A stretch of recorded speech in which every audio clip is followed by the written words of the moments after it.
Viewers welcome back in our programme जी। Doctor साहब साडी अगली ईमेल आई है जसकरणजीत सिंह जी दी। ਇਹ ਲਿਖਦੇ ਹਨ ਵਾਹਿਗੁਰੂ ਜੀ ਕਾ ਖਾਲਸਾ ਵਾਹਿਗੁਰੂ ਜੀ ਕੀ ਫਤਿਹ। ਡਾਕਟਰ ਅਮਰਜੀਤ ਸਿੰਘ ਜੀ, ਅੱਜ ਭਾਈ ਗੁਰਬਖਸ਼ ਸਿੰਘ ਖਾਲਸਾ ਨੇ ਆਪਣੀ ਭੁੱਖ ਹੜਤਾਲ ਨੂੰ 44 ਦਿਨ ਪੂਰੇ ਕਰ ਲਏ ਹਨ। ਕਿ ਤੁਸੀਂ ਉਹਨਾਂ ਦੀ ਮੁਹਿੰਮ ਨੂੰ ਉਦੋਂ ਸਮਰਥਨ ਦਿਓਗੇ ਜਦੋਂ ਉਹਨਾਂ ਦੀ ਮੌਤ ਹੋ ਗਈ? ਤਨ ਸਿੱਖੀ ਤਨ ਗੁਰੂ ਕੇ ਸਿੱਖਾਂ ਦਾ ਸਿਦਕ। ਰੱਬ ਕਰੇ ਗੁਰਬਖਸ਼ ਸਿੰਘ ਲੰਮੀ ਉਮਰ ਜਿਉਣ, ਕਿਉਂਕਿ ਖਾਲਿਸਤਾਨ ਦੀ ਮੁਹਿੰਮ ਨੂੰ ਸਿੰਘਾਂ ਦੀ ਲੋੜ ਹੈ, ਉਹਨਾਂ ਵਰਗਿਆਂ ਦੀ ਜਿਨ੍ਹਾਂ ਨੂੰ ਆਪਣੀ ਜਾਨ ਨਾਲੋਂ ਹੋਰਾਂ ਦੀ ਜਾਨ ਅਤੇ ਸਿੱਖੀ ਪਿਆਰੀ ਹੈ।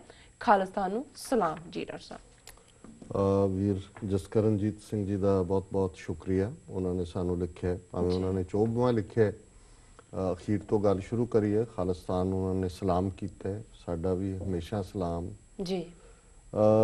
ਹੁਣ ਉਹਨਾਂ ਨੇ ਸਾਨੂੰ 44 ਦਿਨ ਭਾਈ ਗੁਰਬਖਸ਼ ਸਿੰਘ ਹੋਰਾਂ ਦੇ ਵਰਤਾ ਪੂਰਾ ਕਰਨ ਤੋਂ ਬਾਅਦ ਉਹਨਾਂ ਨੇ ਨਿਹੋਰਾ ਦਿੱਤਾ ਹੈ ਕਿ ਤੁਸੀਂ ਕਦੋਂ ਦਿਓਗੇ ਮੁਹਿੰਮ ਨੂੰ ਸਮਰਥਨ, ਜਦੋਂ ਕਿ ਉਹਨਾਂ ਦੀ ਮੌਤ ਹੋ ਗਈ। ਮੈਂ ਸਮਝਦਾ ਵੀ ਇਹ ਕਹਿ ਕੇ ਵੀਰ ਜਸਕਰਨਜੀਤ ਸਿੰਘ ਨੇ ਇਨਸਾਫ ਨਹੀਂ ਕੀਤਾ। ਦੇਖੋ, ਇਹਦੇ 'ਚ ਕੋਈ ਸ਼ੱਕ ਨਹੀਂ ਹੈ ਕਿ ਇੱਕ ਐਨਾਲਿਸਟ ਦੇ ਨਾਤੇ, ਖਾਸ ਤੌਰ 'ਤੇ ਜਦੋਂ ਅਸੀਂ ਹਰ ਸਿਚੁਏਸ਼ਨ ਨੂੰ ਦੇਖਦੇ ਹਾਂ, ਹੁਣੇ ਈਮੇਲ ਅਸੀਂ ਪੜ੍ਹ ਕੇ ਹਟੇ ਹਾਂ, ਦੁਸ਼ਮਣ ਕਿੱਥੋਂ ਕਿੱਥੋਂ ਵਾਰ ਕਰ ਸਕਦਾ ਹੈ ਤੇ ਆਪਣਾ ਸਾਡਾ ਇੰਟਰਸਟ ਕਿਵੇਂ ਅੱਗੇ ਜਾਂਦਾ ਹੈ, ਇਹ ਸਾਡਾ ਮੌਜੂ ਹੁੰਦਾ ਹੈ ਜੀ। ਰੋਜ਼ਾਨਾ ਅਸੀਂ ਇਸ ਤੋਂ ਹੀ ਗੱਲ ਸ਼ੁਰੂ ਕਰਦੇ ਹਾਂ, ਪਰ ਕਦੇ ਵੀ ਇਸ ਸਾਰੇ ਪੀਰੀਅਡ 'ਚ ਇਹ ਨਹੀਂ ਹੋਇਆ ਕਿ ਅਸੀਂ ਭਾਈ ਗੁਰਬਖਸ਼ ਸਿੰਘ ਹੋਰਾਂ ਦੇ ਮੋਟਿਵ ਨੂੰ, ਉਹਨਾਂ ਦੇ ਮਿਸ਼ਨ ਨੂੰ ਜਾਂ ਉਹਨਾਂ ਪ੍ਰਤੀ ਕੋਈ ਇਸ ਕਿਸਮ ਦੀ ਨਾ ਪੱਕੀ ਗੱਲ ਕੀਤੀ ਹੋਏ।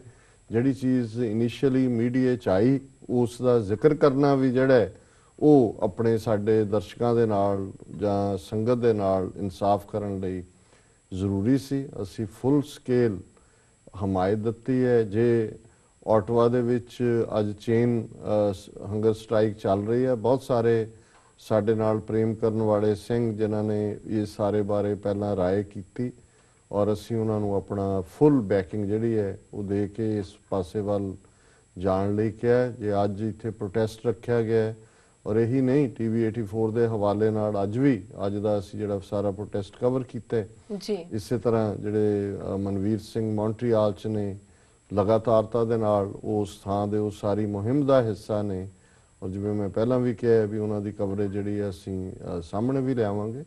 ਸੋ ਮੇਰਾ ਖਿਆਲ ਹੈ ਕਿ ਵੀ ਇਸ ਤਰ੍ਹਾਂ ਸਾਡੇ ਜਿਹੜੇ ਸੁਹਿਰਦ ਵੀਰ ਨੇ ਉਹਨਾਂ ਨੂੰ ਅਸੀਂ ਹਮੇਸ਼ਾ ਹੀ ਵਡਿਆਉਂਦੇ ਹਾਂ ਕਿ ਭਾਈ ਉਹ ਉਹਨਾਂ ਦਾ ਸਮਰਥਨ ਜਾਂ ਉਹਨਾਂ ਦੀ ਹਮਦਰਦੀ ਸਾਡੇ ਲਈ ਅਸੈਟ ਹੈ।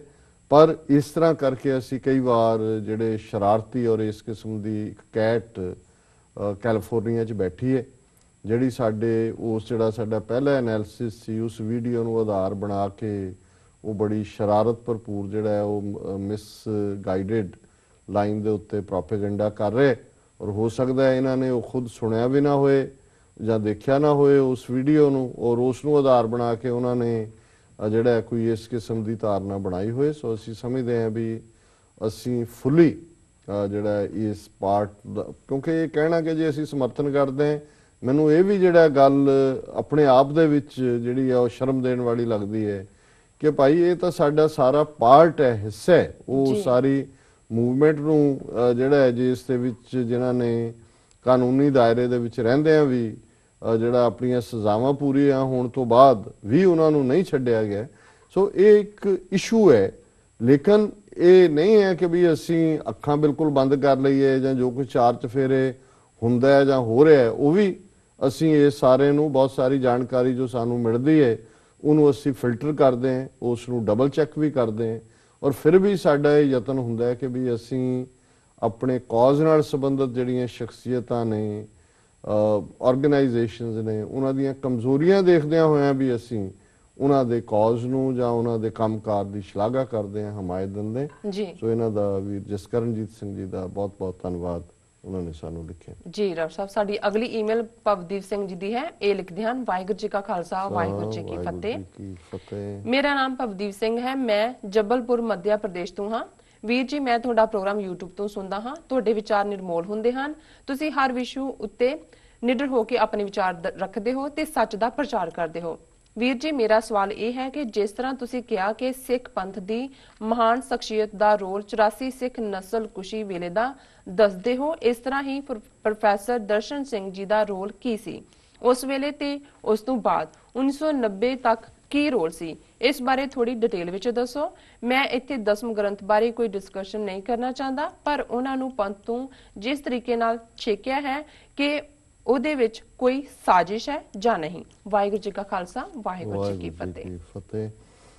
ਵੀਰ ਭਵਦੀਪ ਸਿੰਘ ਜੀ ਦਾ ਬਹੁਤ ਬਹੁਤ ਧੰਨਵਾਦ। ਉਹਨਾਂ ਨੇ ਸਾਨੂੰ ਜਬਲਪੁਰ ਮੱਧ ਪ੍ਰਦੇਸ਼ ਤੋਂ ਲਿਖਿਆ ਜੀ। ਸਾਨੂੰ ਖੁਸ਼ੀ ਹੁੰਦੀ ਹੈ ਵੀ ਸਿਰਫ ਬਾਹਰਲੇ ਸਾਡੇ ਨੌਜਵਾਨ ਹੀ ਨਹੀਂ, ਜਾਂ ਸਿਰਫ ਪੰਜਾਬ ਚੋਂ ਹੀ ਨਹੀਂ, ਬਹੁਤ ਸਾਰੀਆਂ ਜਿਹੜੀਆਂ ਈਮੇਲਸ ਨੇ ਹੁਣ ਬਾਹਰਲੇ ਸੂਬਿਆਂ ਚੋਂ ਵੀ ਭਾਰਤ ਦੇ ਜਿਹੜੇ ਨੇ ਉਹ ਓਰੀਜੀਨੇਟ ਹੁੰਦੀਆਂ ਨੇ।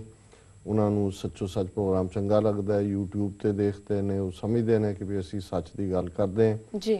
ਉਹਨਾਂ ਦਾ ਸ਼ੁਕਰੀਆ। ਉਹਨਾਂ ਦੇ ਲਿਖਤ ਦਾ ਜਿਹੜਾ ਫੋਕਸ ਹੈ ਉਹ ਪ੍ਰੋਫੈਸਰ ਦਰਸ਼ਨ ਸਿੰਘ ਹੋਰਾਂ ਦਾ ਕੀ ਰੋਲ ਰਿਹਾ ਜੂਨ 84 ਦੇ ਦੌਰਾਨ, ਨਵੰਬਰ 84 ਔਰ ਇਹ ਸਾਰੇ ਪੀਰੀਅਡਸ ਜੀ। ਔਰ ਫਿਰ ਉਹਨਾਂ ਨੇ ਜਿਹੜਾ ਅਖੀਰ ਦੇ ਵਿੱਚ ਕਿਹਾ ਵੀ ਉਹਨਾਂ ਨੂੰ ਜਿਸ ਤਰੀਕੇ ਨਾਲ ਛੇਕਿਆ ਗਿਆ, ਪੰਥ ਚੋਂ ਖਾਰਜ ਕੀਤਾ ਗਿਆ, ਇਹ ਕਿੰਨਾ ਕੁ ਜਾਇਜ਼ ਹੈ। ਦੇਖੋ, ਇਹਦੇ 'ਚ ਕੋਈ ਸ਼ੱਕ ਨਹੀਂ ਹੈ ਕਿ ਪ੍ਰੋਫੈਸਰ ਦਰਸ਼ਨ ਸਿੰਘ ਇੱਕ ਚੰਗੇ ਰਾਗੀ ਦੇ ਤੌਰ ਤੇ ਪੰਥ ਦੇ ਵਿੱਚ ਉਹਨਾਂ ਨੇ ਸ਼ੌਹਰਤ ਪਾਈ। ਔਰ ਮੈਨੂੰ ਯਾਦ ਹੈ ਕਿ ਵੀ ਉਹਨਾਂ ਦੇ ਸ਼ਾਇਦ ਉਹਨਾਂ ਮੁੱਢਲੇ ਰਾਗੀਆਂ ਚੋਂ ਨੇ ਜਿਨ੍ਹਾਂ ਨੇ ਗੁਰਬਾਣੀ ਦੇ ਪ੍ਰਮਾਣਾਂ ਦੇ ਨਾਲ, ਗੁਰਬਾਣੀ ਦੇ ਇੱਕ ਤੋਂ ਬਾਅਦ ਇੱਕ ਸ਼ਬਦ ਦੇ ਨਾਲ ਲੜੀਵਾਰ ਕੀਰਤਨ ਦੀ ਪਰੰਪਰਾ ਸ਼ੁਰੂ ਕੀਤੀ ਜੀ। ਔਰ ਉਸ ਦੇ ਨਾਲ ਢੁਕਵੀਂ ਵਿਆਖਿਆ ਵੀ, ਪਹਿਲਾਂ ਉਹ ਧਾਰਮਿਕ ਜਾਂ ਭਾਈ ਗੁਰਦਾਸ ਜੀ ਦੇ ਹਵਾਲੇ ਨਾਲ ਜਾਂ ਦਸਮ ਗ੍ਰੰਥ ਦਾ ਉਹਨਾਂ ਨੇ ਜ਼ਿਕਰ ਕੀਤਾ, ਉਹਦੇ ਬਾਰੇ ਵੀ ਉਹਨਾਂ ਸ਼ਬਦਾਂ ਨੂੰ ਉਹਨਾਂ ਨੇ ਜਿਹੜਾ ਉਹ ਪੜ੍ਹਦੇ ਰਹੇ ਨੇ, ਉਹਦੀ ਵਿਆਖਿਆ ਵੀ ਕਰਦੇ ਰਹੇ ਨੇ। ਇਹ ਵੱਖਰੀ ਗੱਲ ਹੈ ਵੀ ਬਾਅਦ 'ਚ ਉਹਨਾਂ ਦੀ ਪੋਜੀਸ਼ਨ ਇਸ ਤੇ ਡਿਫਰੈਂਟ ਹੋਈ ਜੀ। ਲੇਕਿਨ ਰਾਗੀ ਤਾਂ ਚਲੋ ਬਾਕੀ ਵੀ ਕਈ ਨਾਮੀ ਹੋਏ, ਪਰ ਉਹਨਾਂ ਦਾ ਪੰਥ ਵਿੱਚ ਰੋਲ ਜਿਹੜਾ ਜੂਨ 84 ਤੋਂ ਬਾਅਦ ਕੀਰਤਨ ਦੇ ਹਵਾਲੇ ਨਾਲ ਸੀ, ਉਸ ਦੀ ਬਦੌਲਤ ਹੀ ਸੀ ਕਿ ਉਹਨਾਂ ਨੂੰ ਜਥੇਦਾਰ ਅਕਾਲ ਤਖਤ ਬਣਾਇਆ। ਔਰ ਬਣਾਇਆ ਵੀ ਉਹਨਾਂ ਸਿੰਘਾਂ ਨੇ ਜਿਹੜੇ ਜਾਨ ਤਲੀ ਤੇ ਰੱਖ ਕੇ, ਜਿਨ੍ਹਾਂ ਦਾ ਕੋਈ ਪਤਾ ਨਹੀਂ ਸੀ ਕਿ ਅਗਲਾ ਦਿਨ ਉਹਨਾਂ ਦੇ ਲਈ ਚੜ੍ਹਨਾ ਕਿ ਨਹੀਂ ਚੜ੍ਹਨਾ ਜੀ। ਪਰ ਉਹਨਾਂ ਦਾ ਉਸ ਪੀਰੀਅਡ ਦਾ ਜੂਨ 84 ਤੋਂ ਇੱਕਦਮ ਬਾਅਦ ਜਿਵੇਂ ਉਹਨਾਂ ਨੇ ਧੜੱਲੇ ਦੇ ਨਾਲ ਜਿਹੜਾ ਉਹ ਕੀਰਤਨ, ਕਿਉਂਕਿ ਵਿਆਖਿਆ ਉਹ ਕਰਦੇ ਹੀ ਸਨ, ਸੋ ਉਹਨਾਂ ਨੇ ਫਿਰ ਉਸ ਕਿਸਮ ਦੇ ਸ਼ਬਦ ਚੁਣਨੇ ਸ਼ੁਰੂ ਕੀਤੇ ਕੀਰਤਨਾਂ, ਜਿਹਦੇ ਨਾਲ ਜੋੜ ਕੇ ਉਹ ਫਿਰ ਜਿਹੜਾ ਜ਼ੁਲਮ ਸੀ ਜੂਨ 84 ਦਾ, ਇੰਦਰਾ ਗਾਂਧੀ ਦੇ ਹਮਲੇ ਦਾ, ਔਰ ਸਿੱਖਾਂ ਨੂੰ ਚੈਲੰਜ ਵੀ ਕਿ ਭਾਈ ਕਿੱਥੇ ਨੇ ਸੁੱਖਾ ਸਿੰਘ ਮਹਤਾਬ ਸਿੰਘ ਅੱਜ ਦੇ। ਕਦੇ ਸੁੱਖਾ ਸਿੰਘ ਮਹਤਾਬ ਸਿੰਘ ਨੇ ਮੱਸੇ ਰੰਗੜ ਦਾ ਸਿਰ ਲਾਇਆ ਸੀ, ਅੱਜ ਕੋਈ ਸੁੱਖਾ ਸਿੰਘ ਨਹੀਂ ਹੈ ਪੰਥ ਦੇ ਵਿੱਚ। ਸੋ ਅਸੀਂ ਸਮਝਦੇ ਹਾਂ ਵੀ ਇਹ ਵੰਗਾਰ ਨਹੀਂ, ਭਾਵੇਂ ਉਹ ਭਾਈ ਬੇਅੰਤ ਸਿੰਘ, ਸਤਵੰਤ ਸਿੰਘ ਹੋਣ ਜਾਂ ਜਿੰਦਾ ਸੁੱਖਾ ਹੋਣ, ਉਸ ਵੇਲੇ ਹੋਰ ਵੀ ਜਿਹੜੇ ਪੰਥ ਨੂੰ ਪਿਆਰ ਕਰਨ ਵਾਲੇ ਸੀ ਗੱਲ ਕਰਦੇ ਸੀ, ਪਰ ਕਿਉਂਕਿ ਉਹਨਾਂ ਦਾ ਕੀਰਤਨੀ ਦੇ ਤੌਰ ਤੇ ਪਹਿਲਾਂ ਹੀ ਰੁਤਬਾ ਸੀ ਔਰ ਇਸ ਗੱਲ ਦਾ ਅਸਰ ਵੀ ਹੋਇਆ, ਉਹਨਾਂ ਦੀਆਂ ਕੈਸਟਾਂ ਦੇ ਉੱਤੇ ਪਾਬੰਦੀ ਵੀ ਹੁੰਦੀ ਸੀ, ਫਿਰ ਵੀ ਉਹਨਾਂ ਨੂੰ ਸਿੱਖਾਂ ਨੇ, ਇਹ ਕਦੇ ਨਹੀਂ ਹੋਇਆ ਵੀ ਕਿਸੇ ਨੂੰ ਕੀਰਤਨ ਤੇ ਬੇਸ 4 ਸਦੀਆਂ ਦੇ ਇਤਿਹਾਸ 'ਚ ਅਕਾਲ ਤਖਤ ਦਾ ਜਥੇਦਾਰ ਬਣਾ ਦਿੱਤਾ ਹੋਵੇ ਜੀ। ਸੋ ਇਹ ਪਾਰਟ ਤਾਂ ਪੋਜ਼ਿਟਿਵ ਖਾਤੇ 'ਚ ਆਉਂਦਾ ਹੈ। ਫਿਰ ਜਿਹੜੀ ਉਹਨਾਂ ਦੀ ਕਾਰਗੁਜ਼ਾਰੀ ਹੈ ਅਕਾਲ ਤਖਤ ਸਾਹਿਬ ਦੇ ਜਥੇਦਾਰ ਦੇ ਤੌਰ ਤੇ, ਜ਼ਾਹਰ ਹੈ ਕਿ ਵੀ ਇੱਕ ਸਟੇਜ ਐਸੀ ਆਈ ਕਿ ਉਹਨਾਂ ਨੇ ਆਪਣੀ, ਉਹ ਹਥਿਆਰਬੰਦ ਸੰਘਰਸ਼ ਦੀ ਐਡਵੋਕੇਸੀ ਕਰਦੇ ਸੀ ਪਹਿਲੀ ਸਟੇਜ ਤੇ। ਫਿਰ ਉਹ ਕਹਿਣ ਲੱਗ ਗਏ ਕਿ ਜੀ ਇਹ ਜਿਸ ਤਰ੍ਹਾਂ ਜਪ ਸੰਜਮ ਤੀਰਥ ਉਹਨਾਂ ਜੁਗਾਂ ਕਾ ਧਰਮ ਥਾ, ਕਲਮੇ ਕੀਰਤਨ ਹਰਨਾਮਾ, ਕਿ ਜੀ ਇਹ ਜਪ ਤਪ ਜਿਵੇਂ ਉਦੋਂ ਸੀ ਅੱਜ ਦਾ ਕੀਰਤਨ ਹੈ, ਇਸੇ ਤਰ੍ਹਾਂ ਹੀ ਇਹ ਜਿਹੜਾ ਸ਼ਸਤਰ ਹੈ ਇਹ ਬੀਤੇ ਦੀ ਗੱਲ ਹੈ, ਅੱਜ ਤਾਂ ਸ਼ਾਸਤਰ ਦਾ ਯੁੱਗ ਹੈ। ਆ ਦੇਖੋ ਹਰਿਆਣੇ 'ਚ ਕਿਵੇਂ ਚੌਧਰੀ ਦੇਵੀ ਲਾਲ ਨੇ ਵੋਟਾਂ ਦੇ ਜ਼ੋਰ ਨਾਲ ਆਪਣੀ ਸਰਕਾਰ ਬਣਾ ਲਈ। ਸੋ ਇਸ ਕਿਸਮ ਦੀਆਂ ਜਿਹੜੀਆਂ ਉਹਨਾਂ ਨੇ ਕੁਝ ਮੀਟਿੰਗਸ ਵੀ ਬੁੱਧੀਜੀਵੀਆਂ ਦੀ ਸੱਦੀ, ਦੂਸਰਾ ਸੱਦਿਆ। ਸੋ ਜੁਝਾਰੂਆਂ ਨੂੰ ਇਹ ਗੱਲ ਸਪਸ਼ਟ ਹੋ ਗਈ ਕਿ ਭਾਈ ਇਹ ਸਾਨੂੰ ਖਾਲਿਸਤਾਨ ਦੇ ਮੁੱਦੇ ਤੋਂ ਥੱਲੇ ਲਿਆ ਕੇ ਹਥਿਆਰਬੰਦ ਸੰਘਰਸ਼ ਨੂੰ ਜਿਹੜਾ ਹੈ ਉਹ ਇਹਨਾਂ ਦੀ ਜਿਹੜੀ ਗੱਲ ਹੈ ਉਹ ਨੁਕਸਾਨ ਪਹੁੰਚਾ ਰਹੀ ਹੈ। ਇਹ ਵੱਖਰੀ ਗੱਲ ਹੈ, ਉਹਨਾਂ ਦਾ ਕੋਈ ਆਪਣਾ ਪਰਸਪੈਕਟਿਵ ਵੀ ਹੋਏਗਾ, ਲੇਕਿਨ ਮੈਂ ਹਿਸਟੋਰੀਕਲੀ ਕਿਉਂਕਿ ਇਹਨਾਂ ਨੇ ਪੁੱਛਿਆ, ਸੋ ਫਿਰ ਉਹ ਸਟੇਜ ਵੀ ਆਈ ਕਿ ਉਹ ਛੱਡ ਕੇ ਜ਼ੀਰਕਪੁਰ ਚਲੇ ਗਏ, ਅਕਾਲ ਤਖਤ ਖਾਲੀ ਛੱਡ ਕੇ। ਫਿਰ ਸ਼੍ਰੋਮਣੀ ਕਮੇਟੀ ਵੱਲੋਂ ਜਥੇਦਾਰ ਵੀ ਉਹਨਾਂ ਨੂੰ ਬਣਾਇਆ ਗਿਆ। ਉਦੋਂ ਫਿਰ ਟੌੜੇ ਦੇ ਨਾਲ ਟਕਰਾਅ ਹੋਇਆ, ਫਿਰ ਉਹ ਜਿਹੜੇ ਨੇ ਉਹ ਚਲੇ ਗਏ। ਫਿਰ ਸੰਤ ਸਮਾਜ ਵੀ ਉਹਨਾਂ ਨੇ ਬਣਾਇਆ, ਸ਼੍ਰੋਮਣੀ ਕਮੇਟੀ ਚੋਣਾਂ ਵੀ ਲੜੀਆਂ, ਜਿਹਦੇ 'ਚ ਇੱਕ ਜਿਹੜੀ ਆ ਹਿਮਾਚਲ ਦੀ ਸੀਟ ਇੱਕ ਸੰਤ ਨੂੰ ਮਿਲੀ ਸੀ, ਉਹ ਵੀ ਬਾਅਦ 'ਚ ਬਾਦਲ 'ਚ ਚਲਾ ਗਿਆ। ਸੋ ਇਹ ਜਿਹੜੇ ਸਾਰੇ ਪਾਰਟ ਨੇ ਅਸੀਂ ਸਮਝਦੇ ਹਾਂ ਵੀ ਇਹਨਾਂ ਕਰਕੇ ਉਹਨਾਂ ਨੇ ਕਾਫੀ ਆਪਣੇ ਆਪ ਨੂੰ ਵਿਵਾਦਮਈ ਬਣਾ ਲਿਆ। ਔਰ ਮੈਂ ਸਮਝਦਾ ਹਾਂ ਵੀ ਜਿਹੜਾ ਮੁੱਦਾ ਅਖੀਰ 'ਚ ਇਹਦੇ 'ਚ ਕੋਈ ਸ਼ੱਕ ਨਹੀਂ ਹੈ ਕਿ ਜਿਸ ਤਰੀਕੇ ਨਾਲ ਅਕਾਲ ਤਖਤ ਸਾਹਿਬ ਬਾਦਲ ਕਿਆਂ ਦਾ ਜਾਂ ਆਪਣੇ ਸਿਆਸੀ ਜਿਹੜੇ ਵਿਰੋਧੀ ਨੇ ਉਹਨਾਂ ਨੂੰ ਸਬਕ ਸਿਖਾਉਣ ਦੇ ਲਈ ਉਸ ਦਾ ਇਸਤੇਮਾਲ ਹੁੰਦਾ ਹੈ ਜਾਂ ਹੋਇਆ ਹੈ, ਪ੍ਰੋਫੈਸਰ ਦਰਸ਼ਨ ਸਿੰਘ ਵੀ ਉਸ ਦਾ ਸ਼ਿਕਾਰ ਹੋਏ ਨੇ, ਪਰ ਅਸੀਂ ਸਮਝਦੇ ਹਾਂ ਵੀ ਇਹ ਕਾਫੀ ਹੱਦ ਤੱਕ ਇਹਨਾਂ ਦੀ ਆਪਣੀ ਐਰੋਗੈਂਸ ਵੀ ਹੈ, ਆਪਣੀ ਉਹ ਹਉਮੈ ਜਾਂ ਹੰਕਾਰ ਵੀ ਹੈ, ਜਿਹਦੇ ਥੱਲੇ ਉਹ ਕੁਝ ਪਾਰਟ ਤੋਂ ਬਚ ਵੀ ਸਕਦੇ ਸੀ ਤਾਂ ਕਿ ਉਹਨਾਂ ਦਾ ਜਿਹੜਾ ਟੈਲੈਂਟ ਹੈ ਉਹ ਵੱਡੇ ਹਿੱਸੇ ਤੱਕ ਸਿੱਖਾਂ ਦੇ ਪਹੁੰਚਦਾ ਰਹਿੰਦਾ। ਜਿਵੇਂ ਆਰਐਸਐਸ ਬਾਰੇ ਉਹਨਾਂ ਦੀ ਪਹੁੰਚ ਬੜੀ ਸਪਸ਼ਟ ਹੈ, ਬੜੀ ਦਲੇਰੀ ਦੇ ਨਾਲ ਉਹ ਗੱਲ ਕਰਦੇ ਰਹੇ ਇਸ ਬਾਰੇ। ਸੋ ਅਸੀਂ ਸਮਝਦੇ ਹਾਂ ਵੀ ਜਿਹੜਾ ਇਹ ਫਾਈਨਲ ਟਕਰਾਅ ਤੱਕ ਗੱਲ ਚਲੀ ਗਈ, ਇਹ ਸਮਝਦਿਆਂ ਹੋਇਆ ਵੀ ਕਿ ਬਾਦਲ ਜਾਂ ਮੱਕੜ ਜਾਂ ਉਹਨਾਂ ਦੇ ਵਿਰੋਧੀ ਜਿਹੜੇ ਨੇ ਅਕਾਲ ਤਖਤ ਨੂੰ ਵਰਤ ਰਹੇ ਨੇ ਕਿਸੇ ਗੱਲ ਦੇ ਲਈ, ਉਹ ਕਈ ਵਾਰ ਤੁਹਾਡੀ ਸਿਆਣਪ ਇਹ ਹੁੰਦੀ ਹੈ ਵੀ ਤੁਸੀਂ ਉਦੋਂ ਫਾਈਨਲ ਸਟੇਜ ਨੂੰ, ਕਨਫਰੰਟੇਸ਼ਨ ਨੂੰ ਬਚਾ ਲੈਂਦੇ ਹੋ ਤਾਂ ਕਿ ਤੁਸੀਂ ਵੱਡੀ ਸੰਗਤ ਤੱਕ, ਜੇ ਭਾਵੇਂ ਤੁਹਾਡਾ ਵਿਊ ਪੁਆਇੰਟ ਕੁਝ ਵੀ ਹੋਏ, ਜੇ ਤੁਹਾਡੇ ਲਈ ਗੁਰਦੁਆਰੇ ਬੰਦ ਹੋ ਗਏ, ਤੁਹਾਡੇ ਲਈ ਸੰਗਤ ਦੇ ਵਿੱਚ ਪਰਫਾਰਮ ਕਰਨਾ ਬੰਦ ਹੋ ਗਿਆ, ਤੇ ਜਿਹੜੀ ਗੱਲ ਤੁਹਾਡੀ ਕਨਵਿਕਸ਼ਨ ਵੀ ਆ ਉਹ ਤਾਂ ਖਤਮ ਹੋ ਗਈ, ਉਹ ਤਾਂ ਤੁਹਾਡੇ ਇੱਕ ਛੋਟੇ ਜਿਹੇ ਦਾਇਰਾ ਕਾਰ 'ਚ ਰਹੀ।